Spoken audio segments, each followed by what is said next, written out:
down to the waterfront right now. We're walking on Battalion Road. We're gonna go do a little swim time right here. There might be some excitement for the lifeguards. We'll see. But yeah, we're gonna head down there and get set up so that when all the other counselors get down, they can just jump in and get swimming. So should be a good time.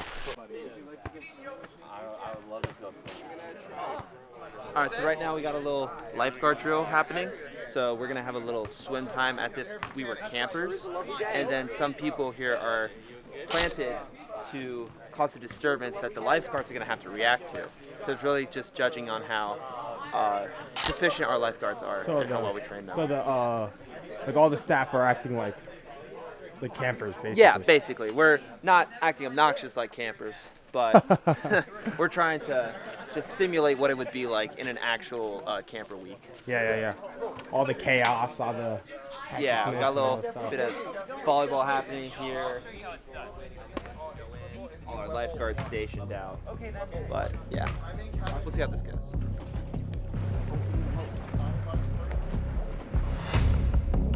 I have 5 doubles and 1 triple in the level 3. You've got to call names when I say your names. You. Put your hand down and say here. Jeff and Luke. Here. Hudson and Micah. Here. Jack and Gideon. Here. Stephen, DeAndre. Here. Gabriel, Peregrine. Here. Jason, Jake. Where's Jake? All everybody in. All everybody in. All swimmers in!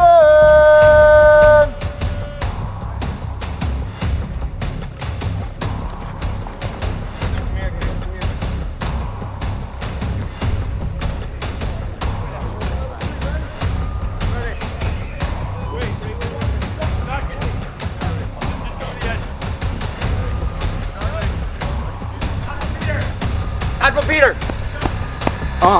Camper has been found in stockade cabin. So good, sir. Just go where you can. Come out? All right. The camper has been found. Guys can come on out.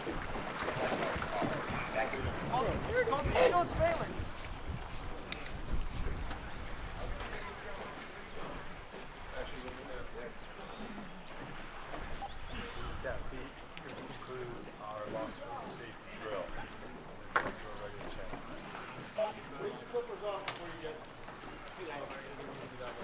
Makes sense? So we're going to debrief right now because it's fresh in our minds, and then we're going to leave from here and we're going to go pack up, we're going to get our stuff, we're going to go to our cabins, we're going to gear up, we're going to get ready so that after lunch, you're ready to go. Back to lifeguards. From 0, the timestamp being 0 is when swim time starts. We call the buddy check at 10:48. 10 minutes and 48 seconds into swim time, we call a buddy check. Good or bad? Good. Good. Right. So that's 10:48. At 11:09 is when we completed our count. So 11 seconds, you guys finished the count. That was when the count was read to the guy on the boat on the buddy tags. And then another 7 seconds after that before the recount was called. So there's a little bit of communication happening there. Nope, okay, recount, right, 11:16. At 11:35, it was confirmed that the recount was still wrong, and so we made a call for starting by name. Okay, we called all swimmers in at 12:11. Later. That's great. All swimmers in. At 12:40, Jeff Endress asked, what cabin is the camper in? At 13:05, check the bathrooms. Who checked the bathrooms? Okay, and when you came back, what did you do? I came back to when I first shouted, no one was acting. Okay, did you hear him say that? No. Okay, so when he asked you to go check the bathrooms, what should you do? Check and go like that. Come back and tell Peter. Okay. 13:25, contact Captain Chris. I was told to Chief Jason. He was no longer a camper. He was now acting as a program director or something. Heck yeah. So then at 13:40, Captain Chris is on the radio. At 14:30, he calls to go to channel 22. We did like a air horn blast. We kind of just said we were doing it instead of actually blasting it. At 15:06, he called for extra guards to go to the waterfront, and they went. And then at 15:32, the guards got in the level 3 area. At 16:10, we're checking the level 1 area. There's about 4 of you guys checking level 1. How many started in level 3? How many of you got in level 3 to start? Like immediately, or In that first group. I only saw like 2 or 3. it was the 4 of us that were at the waterfront, Okay. or on guard duty. Okay. At, let's see, 1850, we started checking level 2. So from 1610, level 1, 1850, level 2. So that was a full 2 minutes and 40 seconds later before we jumped into level 2. We had already finished sweeping the level 1 by the time that happened. At 1956, Jake was found in his cabin, radio called to Captain Chris, and then at 10:16, Jason arrived at the waterfront to stop the search that he had been found. Yeah, during camp, all this waterfront stuff, it's a lot to think about. It's a lot to work through as we're dealing with remembering the procedures that we have, all this stuff we've learned during pre-camp training now and lifeguard training.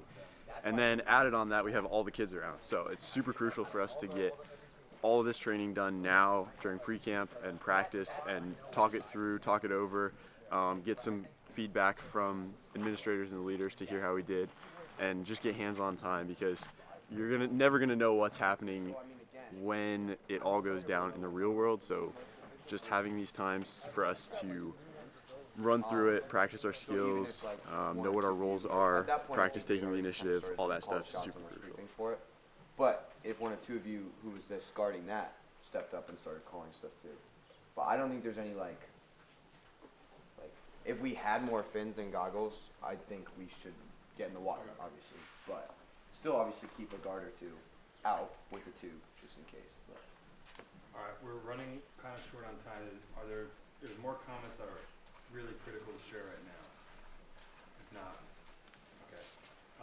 Peter, I'm going to give you some time to just continue to process, because I don't want to put you on the spot to say everything you want to say right now. So instead of doing that, what I do want everyone here to know is Peter's going to process through some stuff and talk with you guys further about this at another point. Is that fair? Okay. I think we did a great job. I think what was impressive was the timing for the buddy checks, for the read count, and for the calling by name and identifying the missing camper. That is what we thought was going to take us. I heard 3, 4, 5 minutes. We did it in Under 90 seconds. yes, under a minute and a half. The total thing. That was great. That was a really good job. That is most of the battle, because then it turned out, like we know most of the time, as long as we know who the camper is, chances are, hopefully, he's not needing to be rescued and he's just been lost in somewhere else. Okay? What we can definitely improve on is taking initiative when we get to the waterfront to help. The guys that were on duty jumped right in. That was great. But for those of us that are arriving to the scene, that are approaching, we don't know what's going on, who's in charge, where's Peter, does he have a radio, how can I get in touch with him, right? He's got 5, 15, 25,000 different plates spinning in his head. So when you show up, be there to help, okay? That's what we really got to improve on. All ready? Good. Great job, guys, though. Appreciate, especially those that are on duty, and you know, you guys took it seriously, which was very helpful for this being a good learning opportunity. We have like use the mule to drop our water. I have like things. 4 straps. we're not carrying. Josh, don't worry about Oh, never mind. Sorry. We got water We have bottles, like right? I don't know 4. And water. We don't need a ton, but We'd like to request one of They're all those. in different cabins right now. Because they split us up by program instead of by cabin. I was packing my stuff right now. I have like stuff prepared Do in you there. have food? Yeah, we're figuring that out right now. Captain Let's Jake go- and Cole are. Let's go visit good Cole visit with them. So we're gonna do that for once in a while. And we need to have a strict cycle. Well, I might go through this, like, the only thing really you got after one is call everything else is called.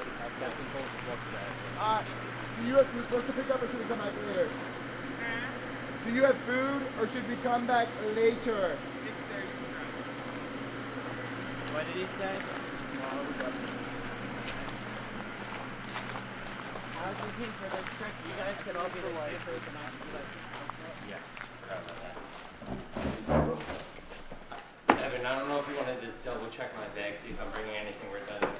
We'll double check it in the cabin. Cabin. Normally, you'd be with like your actual cabin, and you'd be going back to the same place. Yeah. But because we're being split by program, hold on. Because we're being split by program, we're just kind of divvying up our stuff now. Although I think there's group gear in here. it's alright, you can take the group here. I mean, we're one cabin apart, also. Yeah. Just pull Yeah. all the group stuff out, pack your own stuff, and we'll pack the group Sounds stuff. great. last. So we're gonna divvy up our stuff, load it up, take it that. And then No, yeah, you need that anyway. yeah, we're gonna get packed up, have lunch. Hopefully roll out early. I think we're maybe doing like fire building tutorials or something. But most of it's pretty intuitive. Like bear bags gotta go in a tree. Yeah. You get the rope in the tree. You know, not that complicated. One of the actual hard things in the Adirondacks is you'll see a lot of the trees, and these are pretty low branches. But when you're in dense woods like over there, there's not really any good branches to hang anything on. So you kind of got to go hunting for it. No. Some guys with bear bags, they will wait till it is bedtime to go hang it up. And then it's dark, you're being eaten alive by moths. Actually, that's only at the riverside. So now we're headed back to the cabin. We're gonna get packed for our overnight. We're headed to Ross Pond. Yes, sir. So we've got all our food. We're gonna divide this up between us. Get all our personal gear packed, and then I think we're headed to the end of the lake to talk to Captain Pete for a little bit. Get some hands-on with fire building and some bear bags, just some like overnight skills. And then we'll set off on our expedition after lunch. But yeah, should be good. Should be pretty lit. Yeah. I will say this, if you do sleep in a lean-to, if you don't have a bug net, you're gonna die. Because of mosquitoes, like especially if it's a warm night. I slept in a lean-to and it was such a hot night, I couldn't be in my sleeping bag. So I was like, I was pretty much naked, just sleeping in the lean-to, and I couldn't sleep the entire night because I was getting eaten alive by mosquitoes. It was Go on an overnight with a collegian who has done one before. I can't promise that to you. So for the people who haven't led an overnight before, you may not be going with Evan, Hudson, Fallon, or Colson like that first time. So just absorb everything that you do over the next 24 hours so that you're able to kind of learn so that you can kind of practice that when you go on an overnight the first week.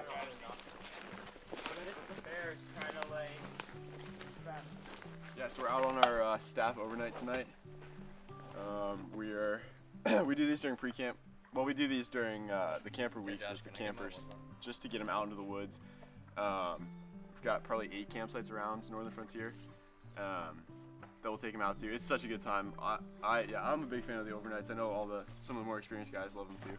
But it's a great opportunity for the kids to just get them out in nature, experiencing God's creation, and like getting to know them, let them get to know each other. It's a great bonding experience. I mean, kids from anywhere that you will take them just love running around in the woods if you give them the chance. So we came out here to check this site out. We'll clean it up a little bit while we're here.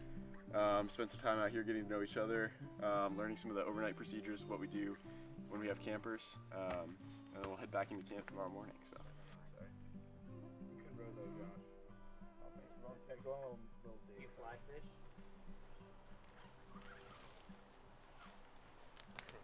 It wasn't that bad. It was just not a. Anyhow, so the tarps were I'll tell you restricted later. from. Good morning, Evan. Good morning. How you doing, man? Dude, I'm doing good. How was your night? Dude, it was good. It was good. You left us right about when we were getting the fire started, so we cooked up our dinner, had some s'mores, hung out around the fire for a little while, fished for a little bit, and just hung out and talked with the boys. It was a good time. It was great to just learn more about the guys that we were there with, and get to spend time with them in the woods. And it's just those moments mean everything. Just be present in every moment. There's so much value in all the things that we do here, and the time that we get to spend in creation, and the time that we get to spend with the brothers. So come into every moment, like listening for what God's trying to tell you, seeing how you can get to know people better and just serve God better. All right, man. Well, let's close it out. Let's close it out the dinner. Sweet.